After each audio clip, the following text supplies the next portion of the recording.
రాహుల్ గాంధీకి, చంద్రబాబు నాయుడికి, రేవంత్ రెడ్డికి మాత్రమే తెలుసు. అసలు తెలియదు. నైతిక విలువలు ఉన్నాయండి చంద్రబాబు నాయుడికి? నైతిక విలువలు ఉన్నాయి అసలు? అడ్డగోలుగా కాంగ్రెస్ సపోర్ట్ చేశారు, గుర్తుందిగా మీకు. ఇప్పుడు ఎన్డీఏలో ఉన్నాడు. రేవంత్ రెడ్డితో రోజు టెలిఫోన్లో హాట్లైన్లో మాట్లాడుతుంటాడు. రేవంత్ రెడ్డి చెబితే ఎత్తిపోతల పథకాన్ని క్యాన్సిల్ చేసేస్తాడు.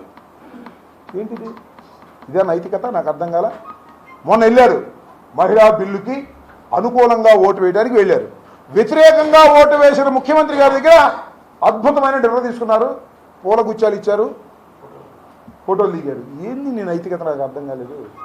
చంద్రబాబు ఒక ఊసరవెల్లి రాజకీయాలు. చంద్రబాబుకి ఏది అవకాశం ఉంటే దోచుకోవడానికి, పదవి సంపాదించడానికి ఎంత గడ్డైనా గడిచేటటువంటి స్వభావం కలిగినటువంటి వ్యక్తి. ఆ 16 సంఖ్య ఏంటో మనకు తెలియదు. అది రాహుల్ గాంధీకి తెలియాలి, చంద్రబాబుకి తెలియాలి, మధ్యలో ఉన్న రేవంత్ రెడ్డికి తెలియాలి.